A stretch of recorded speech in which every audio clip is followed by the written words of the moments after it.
ओम नमः शिवाय, हर हर महादेव, जय भोलेनाथ। आप सभी का स्वागत है मेरे YouTube चैनल भक्तिपीडिया पर।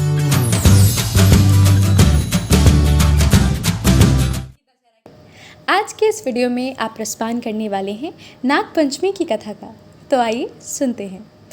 ऐसा कहा जाता है कि नागों की पूजा करने से भोलेनाथ बहुत प्रसन्न होते हैं। इनकी पूजा आराधना करने से न केवल सर्प दोष से मुक्ति मिलती है, बल्कि सभी मनोकामना भी शीघ्र पूर्ण हो जाती है। यदि आप भी नाग पंचमी का व्रत करने की सोच रहे हैं तो पूजा में इस कथा का सुनना बहुत ही आवश्यक है, क्योंकि ऐसी मान्यता है कि कथा सुनने से या पढ़ने से नाग देवता जल्दी प्रसन्न होते हैं। पौराणिक कथा के अनुसार एक राजा के 7 पुत्र थे। उन सभी के विवाह हो चुके थे। उनमें से 6 पुत्रों को संतान हो चुकी थी, लेकिन राजा के सबसे छोटे पुत्र को अब तक कोई संतान नहीं थी।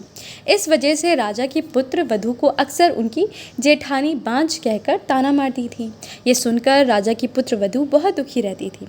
एक दिन उसने अपने पति से कहा, दुनिया मुझे बाज कहकर पुकारती है। ये सुनकर उसके पति ने कहा, तुम इस पर बिल्कुल ध्यान मत दिया करो, तुम अपनी दुनिया में प्रसन्न रहो। पति की बात सुनकर उसे संतावना मिली, लेकिन फिर भी लोगों की बातों को सुनकर वह अक्सर दुखी हो जाती थी। एक दिन नाग पंचमी का पर्व आया। चौथी की रात को राजा की पुत्र वधू को सपने में 5 नाग दिखाई दिए। उनमें से एक नाग ने उससे कहा, हे पुत्री, कल नाग पंचमी है, तू अगर हमारा पूजन करेगी तो तुझे पुत्र रत्न की प्राप्ति होगी। ये सुनकर राजा की पुत्र वधू बहुत प्रसन्न हुई। उसने अपने पति से जाकर सारी बात बताई। पति उसकी बात सुनकर बोला, अगर तुम्हें नाग दिखाई दिए हैं तो तुम नागों की आकृति बनाकर उसकी पूजन करो। सभी नाग देवता ठंडा भोजन ग्रहण करते हैं, इसीलिए उन्हें कच्चा दूध चढ़ाओ।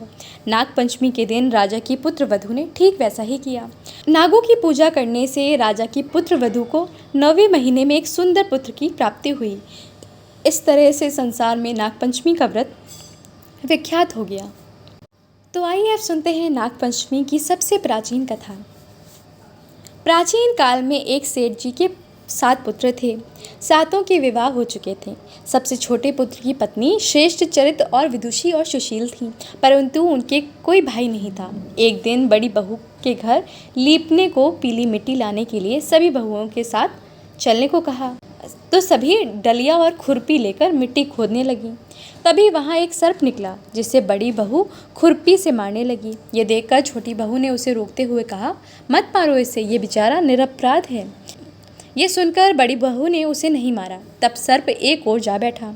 जब छोटी बहू ने उससे कहा, हम अभी लौट कर आते हैं, तुम यहाँ से जाना मत। ये कहकर वे सबके साथ मिट्टी लेकर घर चली गई और वहाँ कामकाज में फंसकर सर्प से जो वादा किया था उसे भूल गई। उसे दूसरे दिन वह बात याद आई तो सबको साथ लेकर वहाँ पहुँची और सर्प को उस स्थान पर बैठा देखकर बोली, सर्प भैया नमस्कार। सर्प ने कहा, तू भैया कह चुकी है, इसीलिए तुझे छोड़ देता हूँ, नहीं तो झूठी बात कहने के कारण तुझे अभी डस लेता।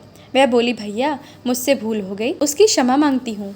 तब सर्प बोला, अच्छा, तू आज से मेरी बहन हुई और मैं तेरा भाई हुआ, तुझे जो मांगना है मांग ले। वह बोली, भैया मेरा कोई नहीं है, अच्छा हुआ जो तू मेरा भाई बन गया।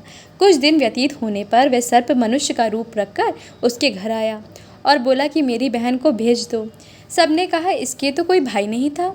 तो वह बोला, मैं दूर के रिश्ते से मैं इसका भाई हूँ, बचपन में ही बाहर चला गया था। उसके विश्वास दिलाने पर घर के लोगों ने छोटी को उसके साथ भेज दिया। उसने मार्ग में बताया कि मैं वही सर्प हूँ, इसलिए तू डरना नहीं और जहाँ चलने में कठिनाई हो वह मेरी पूंछ पकड़ लेना। उसके कहे अनुसार ही किया। इस प्रकार वह उसके घर पहुँच गए। वहाँ के धन ऐश्वर्य को देखकर वह चकित हो गए। एक दिन सर्प की माता ने उससे कहा, मैं काम से बाहर जा रही हूँ, तू अपने भाई को ठंडा दूध पिला देना।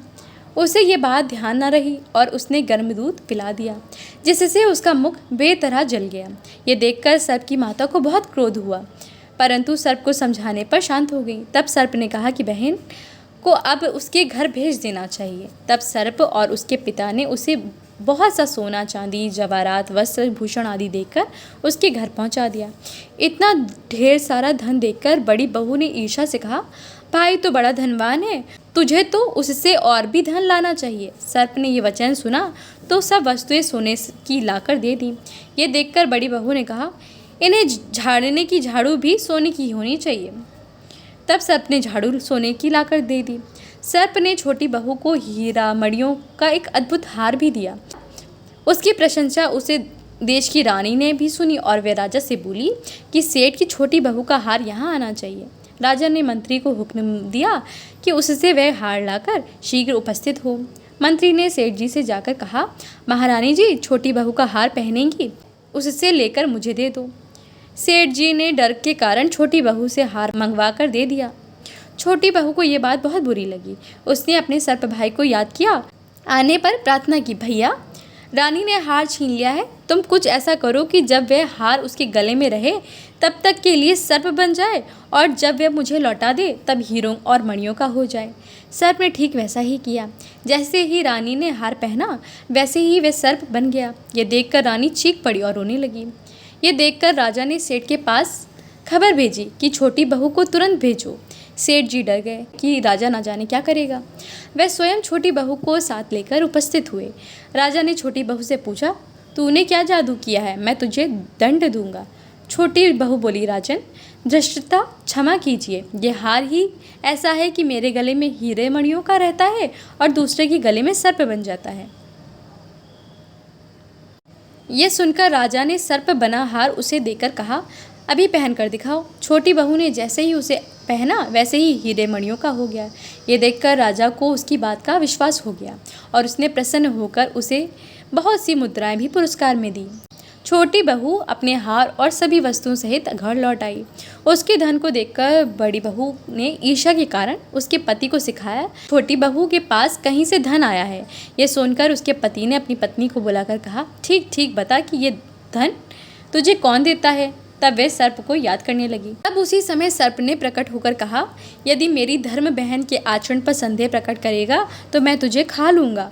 यह सुनकर छोटी बहू का पति बहुत प्रसन्न हुआ और उसने सर्प देवता का बड़ा सत्कार किया। उसी दिन से नागपंचमी का त्यौहार मनाया जाने लगा और स्त्रियां सर्प को अपने भाई मानकर उसकी पूजा करने लगीं। तो अगर आपको ये वीडियो पसंद आया है तो वीडियो को लाइक ज़रूर कीजिएगा। अगर आप मेरे चैनल पर पहली बार आए हैं तो चैनल को भी सब्सक्राइब कीजिएगा और हाँ, कमेंट में श्री शिवाय नमस्तुभ्याम लिखना बिल्कुल मत भूलिएगा। आप सभी पर भोलेनाथ कृपा करें।